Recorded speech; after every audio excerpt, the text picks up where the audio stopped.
Hi, I'm Kim. You're watching Kim Wilson TV. My channel is dedicated to helping victims of narcissistic abuse get free and stay free. Now, if you're here at our channel or any of the other channels about narcissistic abuse, you have been victimized by a narcissist. Now, many people ask why they were targeted. Plain and simple, you were a source of supply, narcissistic supply. Much like a drug addict needs drugs, the narc needs supply, and sucking on you was that source of supply. And I want to talk about that today.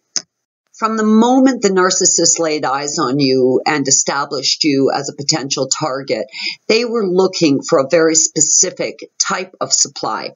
So they began a very covert, underhanded process of testing you to figure out exactly what type of supply you were going to be, and if you were going to be a steady, long-term source of supply. So if you have been a source of supply for the narcissist, that's because you passed their little crazy delusional thinking supply test. So how did we all pass a test that we didn't know we were involved in? The first part of the test is the narcissist wants to push the idea of victimization on us. They want us to see them as victims. Now, Trevor's victim angle was the fact, well, there was a couple. Primarily, he had been adopted. That was his big victimization. Another one was he had been misunderstood by the world, misunderstood by past employers, misunderstood by his adoptive parents, misunderstood by his past partners. He was a really good and loving person, hard worker. He had just been misunderstood. And of course, now this concept that he'd been misunderstood is now playing into the idealization and love bombing of me. Because now that he had found me, he didn't have to be misunderstood anymore. Had he only had a good partner like me from the beginning, he wouldn't be the miserable failure that he was in life. I was the answer to all of his life's problems. Now, all narcs are going to play this game, and especially with female narcs, you know, when they're working on a male target, a man would love to feel like he was a knight in shining armor. He would love to be able to stand up and champion the woman he loved. So this is going to work for both male and female narcs, regardless of who the target is. They're trying to create in us this feeling of being idealized, of, you know, being special to them, being the person that's come to save them from all of their misery in life. Now, as you can imagine, targeting empaths and earth angels and leading them to believe that they're serving a higher purpose, that they're truly helping someone that they care about, that they're standing behind this poor, victimized, misunderstood person, it's kind of a boost to a person's ego. And I know for sure that when Trevor sold that pile of bullshit to me, I really felt like, you know, I was going to be a different kind of partner to him. I was going to be that partner that he said he'd always needed. And that caused in me a real desire to be a really good partner to him. It put my defenses down once the devaluing started, because I would, you know, think to myself, oh, the poor guy, you know, he's got some abandonment issues because of the adoption. He's been mistreated. So I would brush off these very clear red flags of abuse. Though he wasn't asking, you know, for me to forgive him, I was forgiving him, because I thought to myself, God, this poor guy, you know, I just need to be a better partner. I need to be more understanding, more compassionate, because this is what he's lacked in life. Oh, gullible me. I passed the test with flying colors.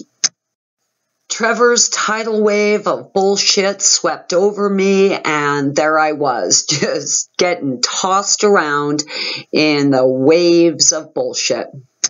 And though there were many times I felt like I couldn't breathe and all the swirling of bullshit, every time I try to come up for air, he just pushed my head back down again, keeping me in that crazy state of confusion and idealization, and the sweet mean cycle was starting and the gaslighting, and oh my God.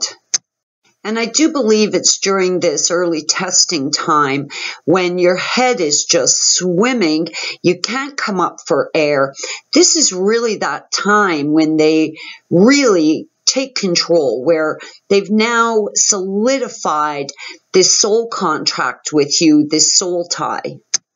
And unknowingly, you have passed the test. For many of us, as we start to wake up to the reality that it had been a test, it's really easy to kick yourself and say things like, how could I have been so stupid? How could I have been so gullible? I saw the red flags and I ignored them. And as empaths, we immediately want to take responsibility for our part in all of the abuse that was inflicted on us. And well, the narc, true to their agenda, is actively avoiding any responsibility at all. We start to assume responsibility, and in many cases, for all of it. The type of calculated, manipulative mind control that's been inflicted on us that causes us to start assuming responsibility for the chaos, insanity, madness, and, life just coming unglued with the narcissist. All that bullshit thinking, all of that projection on us is now going to cause us to try harder, whip us into a frenzy, cause further cognitive dissonance. And I just found, when I was in that state, I was so desperate to fix it because, of course, I'd been idealized. I had wanted very much to live up to that expectation. I wanted desperately to be the perfect partner. So there I was, trying desperately to fix someone that could not be fixed, trying desperately to please someone that could not be pleased. Meanwhile, my sense of self, my sense of confidence, my sense of who I was as a person is rapidly diminishing. The thing that I've personally come to realize, and I hope all of you are coming to realize this is not one of those codependency New Age philosophies. This is not about us falling short. This is not about us being stupid or blind to the reality of the situation. What this is about empaths who were in love, who believed in the concept of love, who loved our narcs and believed they loved us, who were deceived on the most disgusting level. And I do not mean deceived by your garden variety asshole. I mean deceived by someone so manipulative and so calculating, someone who has made a lifetime of hurting people, of trapping people, of just ruining people's lives over and over again. They're masters at this, and we absolutely did not stand a chance against them. Now, if your kind and gentle heart today is leading you to try and figure out where you went wrong, what more you could have done, how you could have been so stupid, stop it. Just stop it. You absolutely did not stand a snowflake's hope in hell against the rotten thing.